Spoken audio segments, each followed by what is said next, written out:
Hello and welcome to another coaching video, and in this one we have a Diamond Lee Sin versus a Diamond Nocturne, and as you all know, I start on the first clears. We don't need any nonsense at the beginning, but it's a Camille, it's a Brand, it's a Lee Sin. The Nocturne is just watching his camp up here, and he gets screwed, and this happens way too much in Diamond for Diamond junglers. Why are we not reacting to this at all? Why are we just sitting here watching this? Sitting in this brush is silly. Sit in the open space. As soon as you see them walk up, you place the ward, you go away, respect flash, don't die, whatever. Doesn't matter, okay? So we just had to open up with that because it's a silly death by the Nocturne, and obviously now the Lee Sin is starting on the red buff getting a leash, and the Kai'Sa gets first blood, which is huge. However, will Lee Sin even win this game? I actually don't know because I just got the replay. As I said, I have someone who gives me the replays now. I am blind. I don't always know the results. I don't know the KDAs. I just open it and we see what happens, which is kind of fun, honestly. It's like an actual coaching session. So the Lee Sin sees this, does red, Raptors into the into the Grump, to get level 3. What I've had happen even in Diamond and Master Chief games and coaching sessions is that they go red, Raptors, blue, and when the enemy jungler invariably gets down here thinking, I wonder if they invaded me, they are level 2 because they did buff and a Raptor camp that doesn't give you level 3. And then the enemy jungler who did the red side quadrant can beat them because they have level 3. So this is good by the Lee Sin. If you want help implementing this information into your own game, I have a free jungle improvement resource as well as a dedicated program where we have jungle video courses, jungle coaching VOD libraries, weekly free video content seen nowhere else, as well as Q&As and patch note rundowns, as well as a private jungle Discord. And if there's one thing I'm good at, it's converting junglers to gold, to emerald, to diamond, to master plus. If you want to climb faster than anyone you know, jungle div every game you play, click the link below or head to virkayu.gg. Camille evades the Nocturne. Yeah, that's sad for him. And now he doesn't know where the Lee Sin is exactly, right?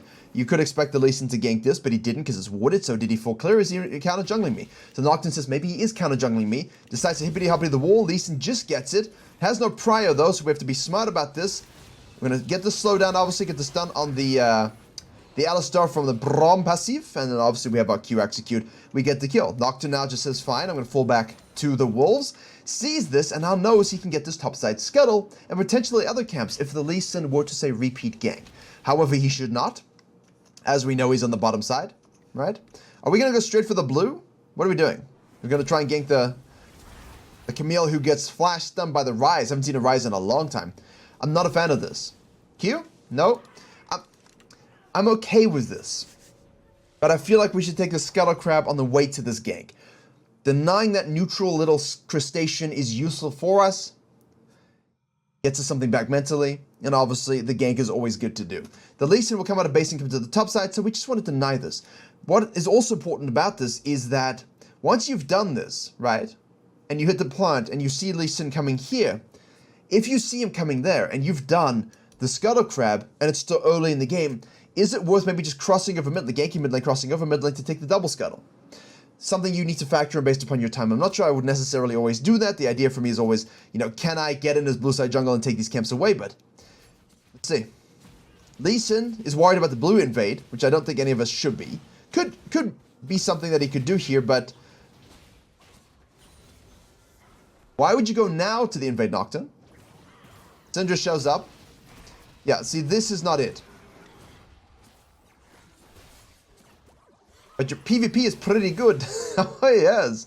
No, Nocturne. So, cut up, take this, gank this, move in, hit the plant. If you see him, and you can fight him, you've got the prio, go for it. This is close. Do it, by all means. Go ahead and fight the Lee Sin, kill the Lee Sin. But if you cannot, at the very least, you can go back to base, give up this bottom scuttle too, but at least you get your second spawn Krugs, your second spawn Raptors, cut down and take it afterwards if it's available, which it should be. And now you can gank this, invade this, or fall back to your respawn Grub. If you're Diamond, you should follow me, and if you don't, replay it because you need to if you want Master Tier. Understanding that, hey, I got invaded and lost things, so I'm going to take this, gank this, look for this, leave a ward, see this. I can go back to base first, then I will get this on respawn, Lee Sin's going to be here pathing down, cut down, find the crab, and kill him over it if you can, and obviously now you've neutralized the game. So that would be something I would advise Diamond junglers to kind of get used to, is adapting your clears for the good situations, for the bad situations, for the counter situations, because once you are able to adapt your pathing to the best and the worst of what happens to you, you're unbeatable. Oh no, I'm a bit behind, don't care. Oh no, I'm ahead, know exactly what to do. These things really do add up. Another Nocturne's forced to go ahead and get the Camille in the mid lane here. Obviously, going to watch the hook shot. Went blank on that for a second. She's now level 6, 5-minute 30 to 6-minute wave. He's waiting way too long to go for this. He should have gone in sooner. He didn't. Now she is 6. They're going to take a free Hextech Dragon. What are we waiting for here? Like, we're waiting for the Kassadin to get level 6, right? Which, you know, we don't want to results-based this gank here. Good invest of time, in theory.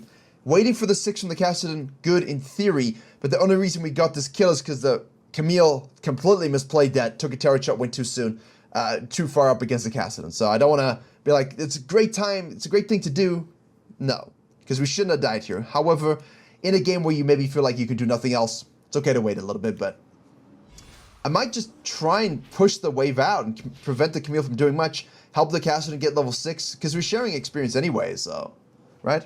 But it's good. It's good to look for. Phileas turns on the Lee Sin. Ow.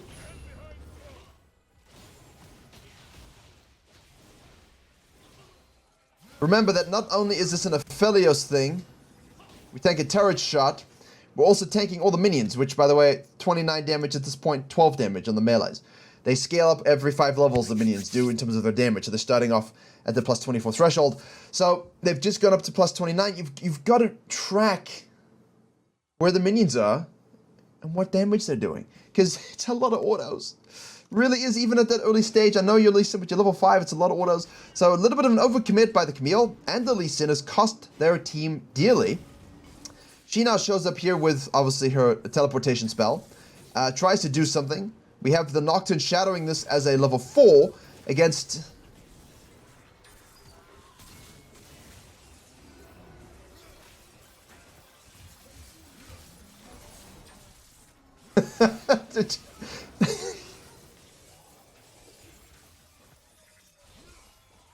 Oi.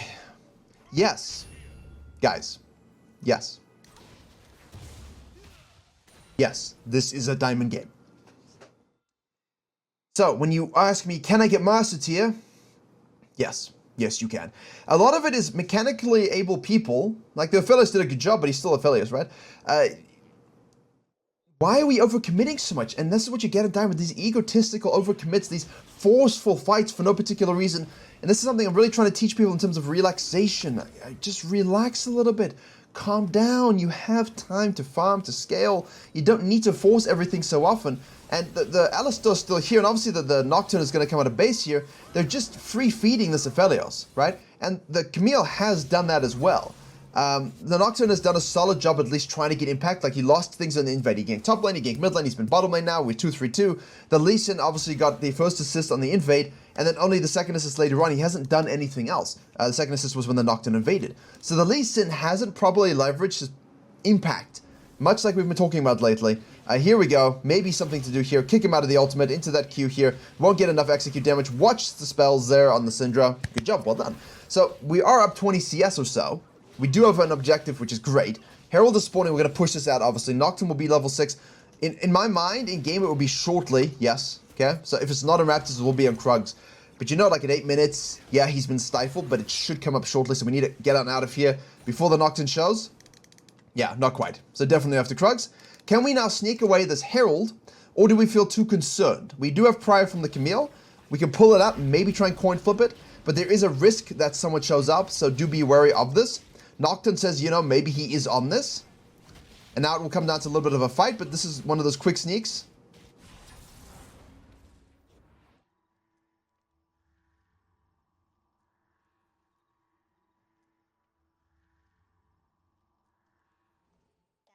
I was wrong.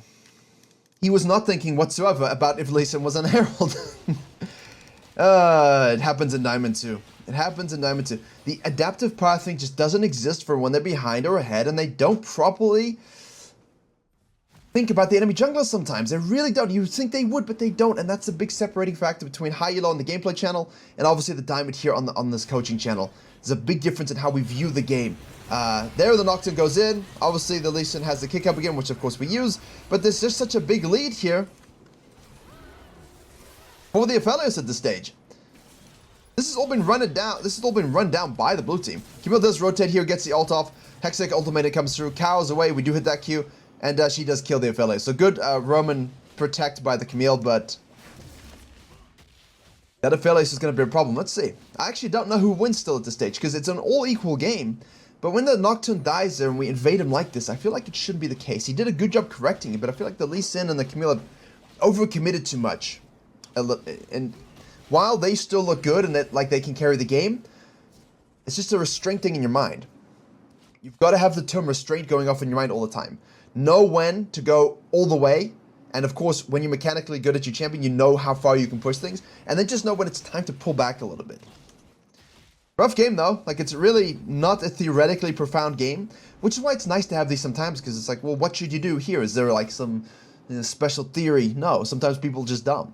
Sometimes people just all overcommit and greed for stuff, which is why the main channel I released 7 Sins of Jungling, which are really, you know, would hit this game really nicely. You could find a lot of sins that both junglers are doing all the time in this game, and there's no real like jungle pathing theory and calculus, but more behavior, mindset, right? And that's important as well when you're jungling. So we're gonna go for this. Obviously, Camilla's dead, not in the game. So we're having a fat chat about this. She dies down here, overcommitting again. She greets for play, she greets for shove, she greets for prize, she dies. So now this dragon immediately, as a Lee Sin, who's winning the game, what do you do? If you're not Diamond, ask yourself here, what is a better play than 4v3ing over a dragon? We have Herald, go mid lane, drop the Herald, punch the, like everyone just go here, drop the Herald, push it up, right? Take this, gank this, take this, take this, take this, take this. Give up the dragon. Now, worst case, you can hold the mid lane. Sure, your bot lane might be collapsed upon going for this dragon, but I don't care because they deserve to die in this particular case. They really, really do. We do not want to be here. No one should be dying here. No one should be dying here.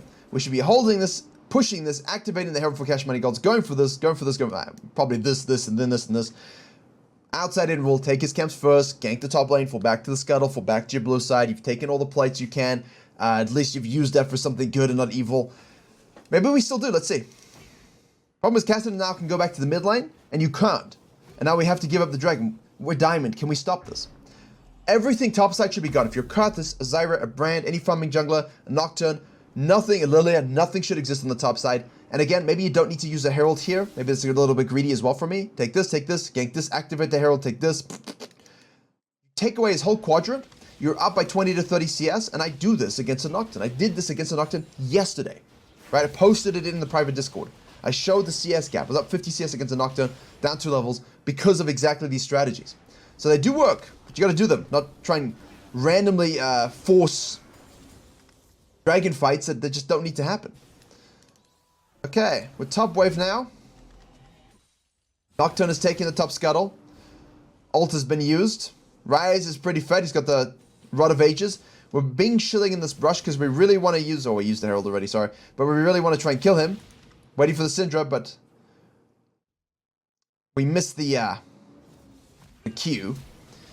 And now we went way too far away from the Syndra. We lose our control ward because our safeguard had to be used there. Now we go back in and get a Gorn Drinker swipe on the Rise because of the Syndra Scout of the Week, which is great. But, you know, again...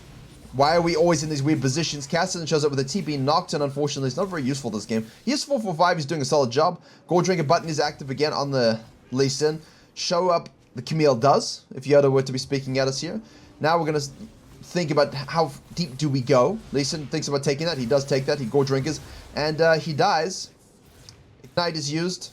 Does she have hook shot? Nope. She just used it, but it doesn't matter. What on earth are we watching here? No, there's no educational value in those mechanical plays.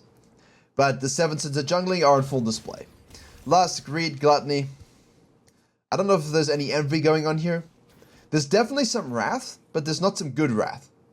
Definitely some sloth stuff, like, we're waiting for this dragon, I don't really want to go top side, that's huge for jungle denial. Yeah, it's a good gameplay to go with the 7 Sins video. Because it's not always full-on jungle theory, guys. Like, people sometimes bring coaching of VODs, like in a full session where we can actually slow down, break every extrapolation, not hypothetical down, sure. But on this channel, we just kind of take what do we see as obvious, what's really good for everyone that they can learn, like a general principle. And in this one, honestly, outside of the invade stuff, and what the Nocturne should have done and what the Lee Sin should have done there, those are the two big theoretical things for this video. The rest of it is a mentality, behavior thing, right? understanding what other champions are trying to do, where people are pathing, is this a play we can make, and as you can see, they still just don't do it. It's a quick, solid scenario, but we should have won this game, I feel like, as Lee Sin. We should win the game, but the Nocturne is not getting a free Herald. He's really fed. We lost the second dragon here. I feel like that's the losing moment, don't you? Like the dragon being not given up, like fighting and dying over this and not using the Herald properly and taking all of his stuff, really costs us. Down 600 gold now. And Aphelios has been fed by us and by Camille. We just overchased and greeded and lusted after kills when we didn't need to. That's why I don't understand this a lot of the time when these things happen in any MMR, especially high elo or diamond, because there's no need. You just have to think a little bit. Camille goes in, misses, gets knocked up, now he kites back, obviously. There goes Aphelios' super turret. Cow goes in, he shows up, Nocturne's ult will be up again soon because Ultimate Hunter. We're mechanically messing up a little bit, we're shadowing scenarios we shouldn't, we could have just done a whole quadrant, maybe help the Kai'Sa. There's too much waffling, there's mechanical waffling. Game's still equal though. Well, not quite. But I do think that the Syndra's fine, Kai'Sa's fine, the Kassadin's an issue. Lee Sin for sure falls off. So he's activating this Herald to do what? Kassadin is TP. TP's to the Herald. Phyllis is moving after the bottom lane rotation. Okay, Kassadin shows up. Gets the E. Syndra's rotating over. Cow's on the side here, they're split focus. 2v1 on the side will become a 3v2. It's exactly what does happen. Why are they flanking this? Why are they flanking this? Boom! Nocturne gets kicked. Dies. Kassadin's cleaning up now. Rise in the backline's cleaning up now. Ace. Surely. Ace. The problem was, and this is where they lose the game 99%, so red team probably 99% wins. They go for an Alistar in a 2v1, knowing that the Herald's pushing the three of them in, instead of just leaving the Alistar and go for the Kassadin and the Aphelios, just holding a little bit. Nocturne's on the Raptor super duper low from the previous skirmish. This guy's not even in the fight just yet. They go for 2v1 against the Alistar for no particular reason. They now in a 3v2, right? Rise is going to show up, but they're already almost dead. Nocturne shows up here. In the back line here, we have obviously the Syndra killing the Aphelios, which is great. But now the Cow just knocks her back and he gets that kill and takes care of business. Terrible positioning, terrible trigger pull, terrible game senses. Really not that great at all.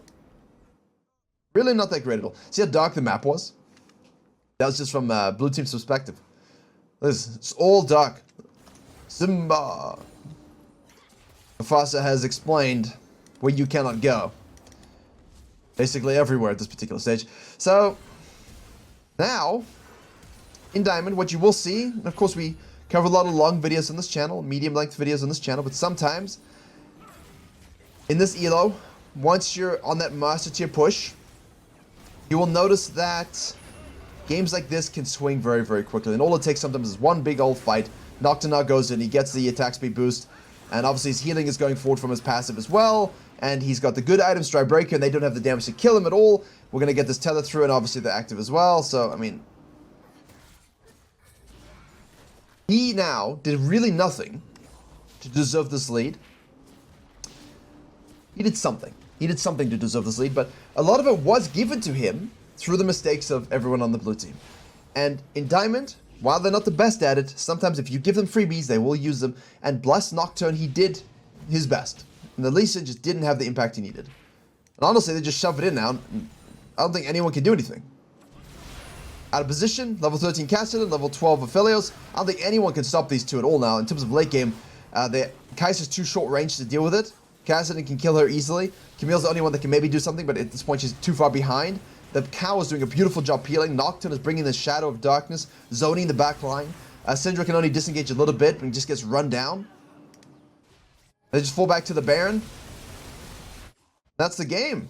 They surrender. I agree with the surrender because while Camille is solid later on and Syndra can scale a bit with the Kai'Sa, the problem is that Rise, Kassadin, and Aphelios is almost rarely outscaled. So, bit of a crazy quick coaching channel game, but hopefully one that still has good things for you to learn from.